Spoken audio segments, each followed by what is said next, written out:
insista nesses assuntos. Observe que na passagem acima recebemos uma ordem, pela palavra de Deus. Insista nesses assuntos.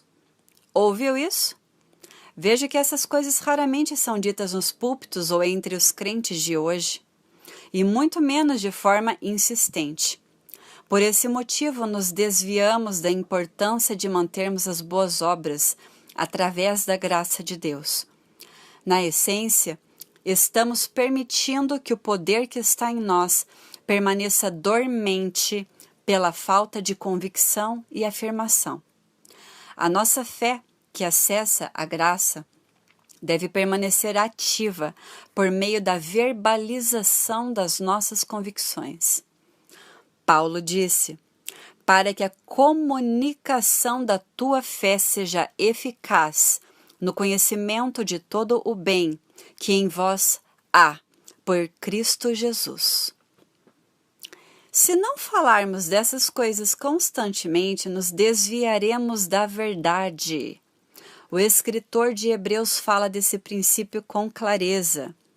Por esta razão, importa que nos apeguemos com mais firmeza às verdades ouvidas, para que delas jamais nos desviemos.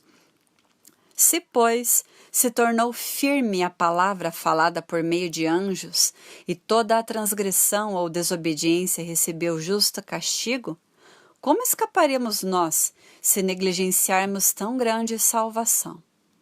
Hebreus capítulo 2, versículos 1 a 3. Insistindo na abordagem destes assuntos, mantemos constantemente diante de nós as questões urgentes da eternidade, que nos impedem de nos desviarmos. Lembro-me de quando eu costumava pescar ainda menino. Enquanto estávamos concentrados em pescar, o barco se afastava sem que percebêssemos, caso não estivesse ancorado. Depois de 45 minutos, não podíamos sequer reconhecer o local onde estávamos. O distanciamento ocorria porque a nossa mente estava focada em outros assuntos, na pescaria. Isso acabou custando muito caro para pessoas que pescavam em rios que conduziam a quedas d'água mortais. Um número incontável de pessoas caiu em cachoeiras e encontrou a morte por ter se distanciado de onde estavam posicionadas inicialmente. O mesmo acontece com as importantes questões relacionadas à eternidade. Se Deus diz que devemos afirmar tais coisas constantemente, então esta deve ser a nossa prioridade. Porque não estamos enfatizando o poder da graça, que nos dá a capacidade de manter um estilo de vida piedoso, marcado pela obediência. Vejo que a igreja primitiva fazia isso. Examinei alguns escritos dos pais da igreja primitiva e descobri que eles ensinavam coisas que quase pareceriam estranhas aos nossos atuais discursos, mas eles não o faziam contrariando as escrituras. Os pais dos primeiros séculos acreditavam que as obras exerciam um papel essencial na evidência da nossa salvação. Vamos dar uma olhada em alguns exemplos?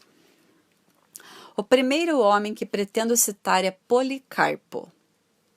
Bispo da igreja de Esmirna e companheiro do apóstolo João, ele foi preso em idade muito avançada e queimado em um poste. Ele escreveu: muitos desejam entrar nesta alegria da salvação, sabendo que pela graça somos salvos e não por obras. Essa declaração seria bem aceita hoje em dia nos círculos evangélicos, uma vez que enfatizamos o fato de que não somos salvos pelas nossas boas obras. No entanto, ele também escreveu aos crentes: aquele que o ressuscitou dentre os mortos nos ressuscitará, se fizermos a sua vontade, andarmos nos seus mandamentos e amarmos aquilo que ele ama, guardando-nos de toda injustiça. Você não vai ouvir isso nos púlpitos hoje em dia. Observe a palavra se Somos informados de que temos de fazer a vontade do Pai e andar nos seus mandamentos para sermos ressuscitados na ressurreição dos crentes. Em breve, você verá que isto é exatamente o que Jesus disse.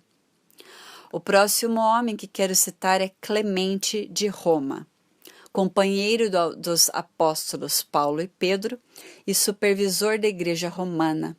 Ele escreveu: Não somos justificados por nós mesmos nem pela nossa própria piedade ou obras, mas pela fé, pela qual o Deus Todo-Poderoso justificou todos os homens. Essa também seria uma afirmação amplamente aceita nos círculos atuais do cristianismo. Entretanto, ele também escreve aos crentes: é necessário que sejamos motivados à prática de boas obras, pois ele nos adverte antecipadamente: eis que o Senhor Deus virá, e diante de si está a sua recompensa, para retribuir a cada um conforme as suas obras. Romanos capítulo 2, versículos 6 a 10. Seria esta verdade a razão pela qual Paulo, ao ser julgado, ressaltou a relevância das obras? Pelo que, ó rei Agripa, não fui desobediente à visão celestial, mas anunciei primeiramente aos de Damasco e em Jerusalém, por toda a região da Judéia, e aos gentios que se arrependessem e se convertessem a Deus, praticando obras dignas de arrependimento. Atos capítulo 26, versículos 19 a 21. Uma vez que Paulo enfatizou tal importância, parece lógico que seu companheiro Clemente de Roma fizesse o mesmo. O próximo que quero mencionar é Clemente de Alexandria.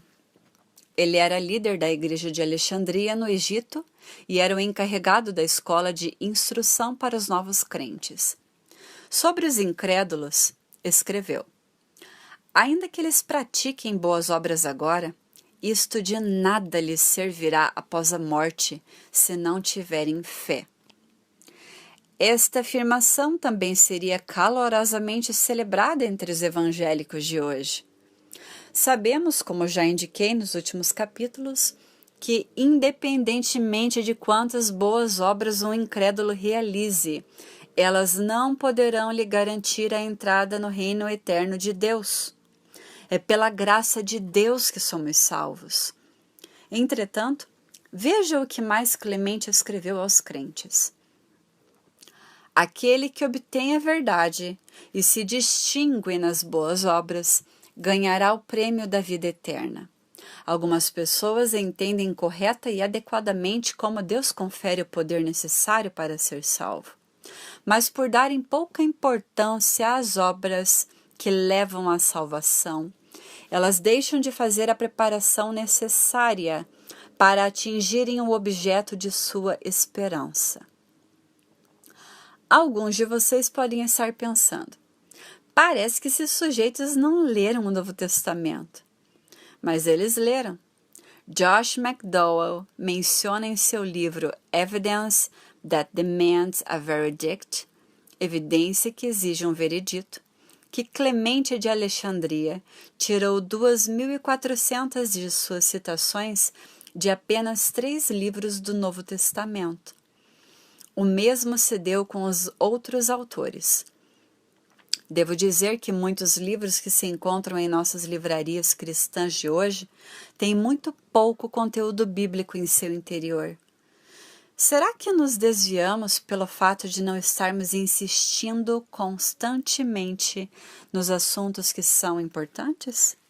Nosso evangelho incompleto. Infelizmente, ficamos restritos à citação de versículos do tipo: se com tua boca confessares Jesus como Senhor, e em teu coração creres que Deus o ressuscitou dentre os mortos, serás salvo. Romanos, capítulo 10, versículo 9. Então dizemos às pessoas que tudo o que elas têm que fazer é repetir a oração mágica e estarão dentro. Mas por que não citamos também as próprias palavras de Jesus? Por que me chamais Senhor? Senhor, e não fazeis o que vos mando? Lucas capítulo 6, versículo 46. Senhor significa mestre supremo e é uma palavra que traz em si o significado de propriedade. Então Jesus está dizendo: não me chame de Senhor e continue a ser o dono de sua vida. É melhor me chamar de grande profeta ou mestre, para que você não se engane a si mesmo. Vamos examinar agora a declaração de Jesus, com a qual abrimos toda a discussão. Nem todo aquele que me diz Senhor, Senhor, entrará no reino dos céus. Mateus, capítulo 7, versículo 21. Interessante. Essas foram quase as palavras exatas de Policarpo.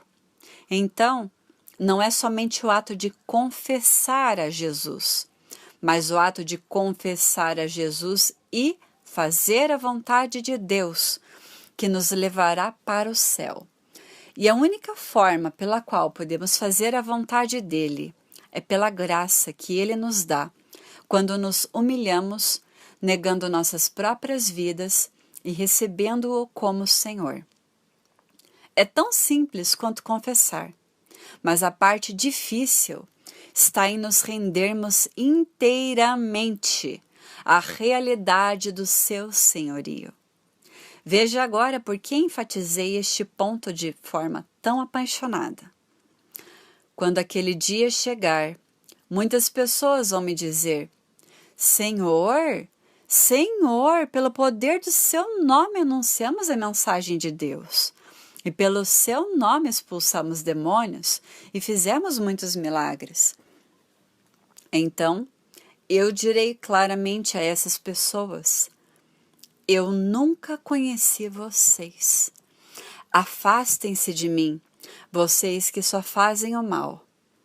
Mateus capítulo 7, versículos 22 e 23. No final dos anos 80, Deus deu-me uma visão espiritual. Vi uma multidão tão grande que não se podia ver o fim dela. Era um mar de seres humanos. Sei que não havia ateus naquele grupo, ninguém que reconhecesse ser pecador, nenhum seguidor de outras religiões, mas todos confessavam ser cristãos através do senhorio de Jesus. Aquela multidão havia chegado para o julgamento e estava na total expectativa para ouvir Jesus dizer: entrem na alegria do seu Senhor, o reino de Deus. Em vez disso, ouviram as palavras: apartai-vos de mim, os que praticais a iniquidade. Mateus capítulo 7, versículo 23. Contemplei o choque e o terror total em seus rostos. Você pode imaginar alguém que se sente seguro acerca de uma salvação que não possui? Você pode se imaginar sendo exilado para as chamas do inferno para sempre, quando acreditava plenamente que estava indo em direção ao céu? E ter de lidar para todo sempre com a lembrança de que você, e possivelmente aqueles que pregaram para você, encararam o seu destino eterno de forma tão leviana? Será que há lugar para um ministério politicamente correto para com o perdido e que deixa de lado as admoestações de Jesus? Você pode entender por que devemos proclamar todo o conselho de Deus e não apenas os pontos positivos ou os benefícios? Sim, nós amamos os benefícios e devemos proclamá-los e desfrutar deles, mas não à custa de negligenciarmos as advertências. Lembro-me de ter declarado em uma conferência que o motivo que nos leva a pregar essas partes mais amargas do Evangelho é porque não quero ninguém no dia do julgamento gritando comigo e dizendo: por que você não me falou a verdade? Enquanto o sangue deles escorre das minhas mãos. Após o culto, um pastor se aproximou de mim imediatamente, muito zangado. Na verdade, ele estava irado e disse: Como você ousa colocar essa teologia do Antigo Testamento sobre nós ministros? Eu não terei sangue escorrendo das minhas mãos por não pregar todo o Evangelho. Era óbvio que ele gostava dos aspectos positivos da palavra de Deus, mas deixava de lado aqueles que nos confrontam. Então eu disse: Senhor, veja o que Paulo disse aos líderes de Éfeso. Com a minha Bíblia nas mãos, abri no livro de Atos e pedi que ele lesse. Portanto, eu vos protesto no dia de hoje que estou limpo do sangue de todos, porque jamais deixei de vos anunciar todo o desígnio de Deus. Atos, capítulo 20, versículos 26 e 27. Ele olhou para mim chocado. Seus olhos e sua boca estavam abertos. Ele disse: Todas as vezes em que li o Novo Testamento, nunca percebi isto. Então tivemos uma conversa amigável. Mencionei que para apresentarmos qualquer ser humano maduro em Cristo, devemos não apenas ensiná-lo, mas também adverti-lo. Ver Colossenses capítulo 1, versículo 28. Qual é a advertência? Que não se desvie da verdade, que não vacile por causa da doutrina pregada por impostores, que seduzem não só a si mesmos, mas a muitos outros, para que abandonem a piedade. Paulo havia estado com o povo de Éfeso por bastante tempo. Ele os amava muitíssimo e sabia, pelo Espírito de Deus, que só voltaria a vê-los no céu.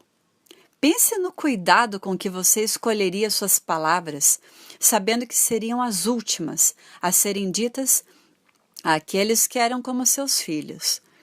E as palavras da sua despedida foram: Cuidem de vocês mesmos e de todo o rebanho sobre o qual o Espírito Santo os colocou como bispos, para pastorearem a Igreja de Deus, que ele comprou com o seu próprio sangue. Sei que depois de minha partida, lobos ferozes penetrarão no meio de vocês, e não pouparão o rebanho. E dentre vocês mesmos se levantarão homens que torcerão a verdade, a fim de atrair os discípulos. Por isso vigiem. Lembrem-se de que durante 3 anos jamais cessei de advertir cada um de vocês disso, noite e dia com lágrimas. Atos, capítulo 20, versículos 28 a 31. Como eles torceriam a verdade? Possivelmente com palavras, mas principalmente através de ações. Observe que Paulo tinha um zelo tão grande a esse respeito que não parou de adverti-los dia e noite por 3 anos. Vemos uma vez mais a ênfase, e por isso mesmo devemos insistir nesses assuntos constantemente. O Deus de amor e justiça. Em nossa alegoria, podíamos sentir o choque e a agonia de enganado. Você certamente engoliu em seco diante da atmosfera sinistra da masmorra de Lona. Você se encolheu ao pensar em 125 anos na escuridão, sob um calor insuportável, em uma sala de tortura cheia de ar contaminado. Mas isso não é nada comparado ao que um número incontável de homens e mulheres enfrentará se nós não proclamarmos todo o conselho de Deus. Você deve se lembrar que Jalim era tanto amoroso quanto justo. No seu julgamento, o amor se revelava pelo fato de que ele não podia permitir a presença de alguém que possuísse a natureza e o caráter de Dagon na cidade de Afabel. Se ele o fizesse, isso perverteria e contaminaria toda a cidade, inclusive seus habitantes. Seu amor protegeu os inocentes. Ao mesmo tempo, ele era justo a ponto de não permitir que alguém que tivesse a natureza de Dagon recebesse uma penalidade menor por sua desobediência do que o próprio Dagon. Por esse motivo, todos os que não escolheram a seguir a Jalim tinham de ser exilados para a mesma masmorra de Lon. Do mesmo modo, o amor de Deus não pode permitir que alguém que tenha a natureza de Satanás viva na cidade eterna para sempre. Ele seria injusto em sentenciar Satanás e suas legiões ao eterno lago de fogo e fazer exceções para com aqueles que se encontram sob o seu domínio e optaram por manter a sua natureza. Todos os que têm a mesma natureza de Satanás serão sentenciados com ele a passarem a eternidade no lago de fogo. Deus é e continuará sendo misericordioso e justo, e a sua glória será conhecida em toda a terra.